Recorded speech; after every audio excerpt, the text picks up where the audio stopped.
This is the symbol of the power of the head of state, commander-in-chief, and the president of the Philippines. It is also a symbol of a huge responsibility of the nation that experience a lot of battle and calamity. There have been 16 presidents of the Philippines from the establishment of the office on January 23, 1899, in the Malolos Republic. All of them left a mark of their leadership. The first president of the Philippines, Emilio Aguinaldo, he established the first republic of the Philippines. He is one of the key to got freedom from Spanish colony. The reason to wave the flag that symbolized the freedom of the Philippines. The next transitional government is with the leadership of President Manuel L. Quezon.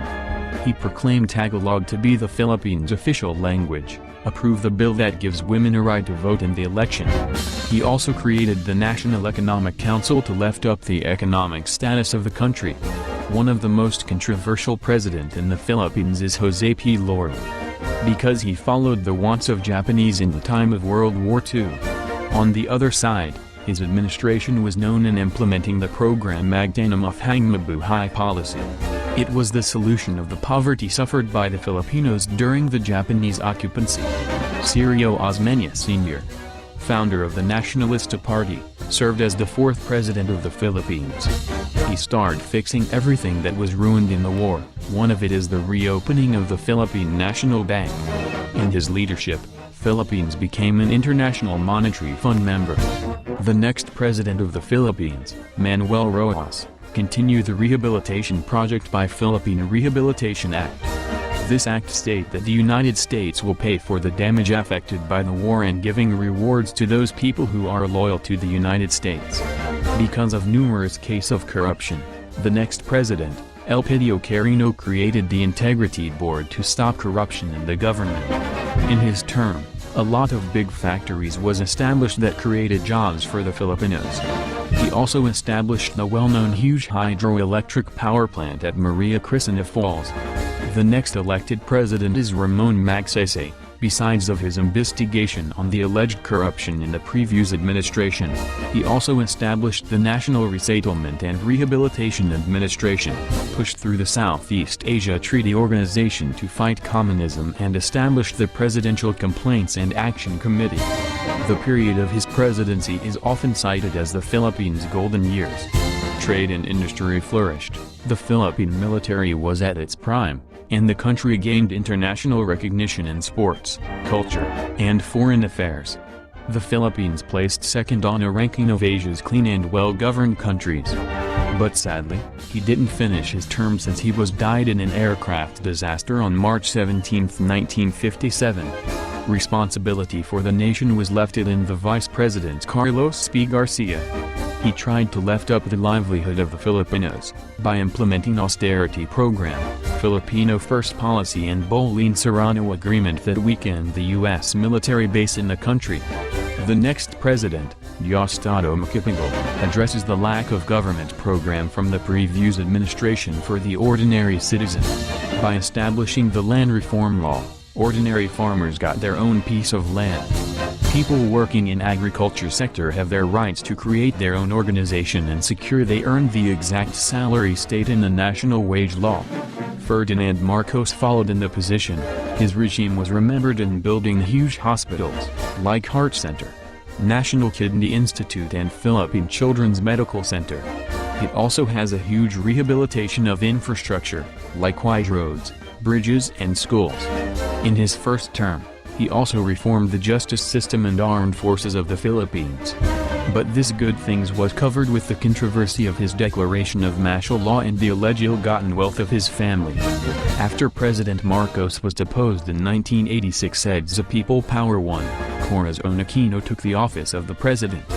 Maria Corazon Aquino, popularly known as Cory Aquino, served as the 11th president of the Philippines, becoming the first woman president in Asia. Her major contribution is the Family Code of 1987, reform of the government executive branch and Supreme Court. In her leadership, Senate passed the Comprehensive Agrarian Reform Law. President Corazon Aquino ended her term in 1992 with the country reeling under severe power shortage crisis. It was the offshoot of her administration's failure to provide replacement for the more than 600 megawatt of electricity foregone with the government's decision to shut off the Bataan nuclear power plant. The next president after the term of Aquino is Fidel V Ramos. The first 3 years of his administration were characterized by an economic boom, technological development, political stability and efficient delivery of basic needs to the people. He advocated party platforms as outline and agenda for governance. During his 6 years in office, Ramos was widely credited and admired by many for revitalizing and renewing international confidence in the Philippine economy. After President Ramos' term, Joseph Estrada won the presidential election. He established National Anti-Poverty Commission and launched the Enterprise Development for the Poor.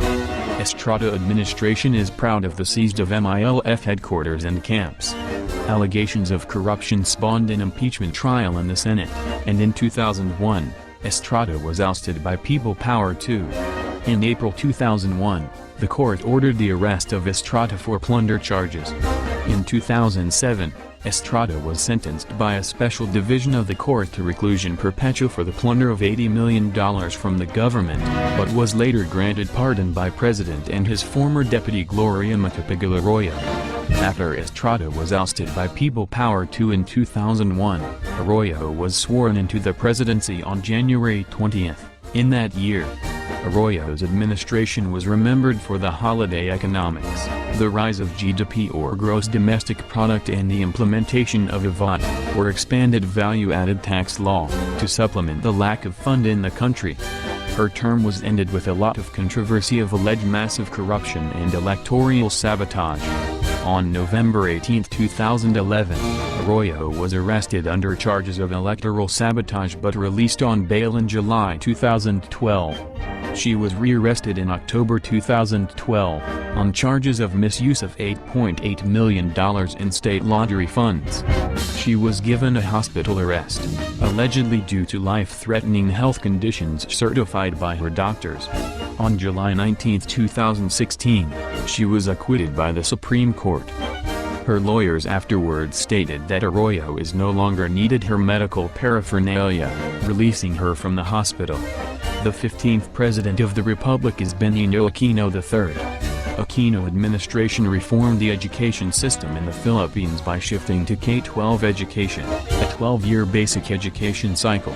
Aquino also implemented the Pantawid Pamilyang Pilipino program or 4Ps. President Aquino's administration was criticized during and after Typhoon Yolanda in November 2013 for the government's slow response to aid the victims. He also accused of evading responsibility for the death of 44 Special Action Force operatives in a failed operation, which led to the so-called Mamaspano massacre. After the 6-year term of Benigno Aquino, Rodrigo Duterte won a landslide victory for presidency. Rodrigo Duterte is a Filipino politician who is the current and the 16th president of the Philippines and the first from Mindanao to hold the office. Frequently described as a populist and a nationalist, Duterte's political success has been aided by his vocal support for the extrajudicial killing of drug users and other criminals. His domestic policy has focused on combating the illegal drug trade by initiating the controversial war on drugs, fighting crime and corruption, and launching a massive infrastructure plan. He has declared his intention to pursue an independent foreign policy and sought to distance the Philippines from the United States and European Union and pursue closer ties with China and Russia. What do you think about this past and present presidents of the Philippines? Who is the best and greatest of them? Let me know it in the comment section below. If you like this video, give this video a like and be sure to subscribe this channel. Thank you for watching. See you in my next video.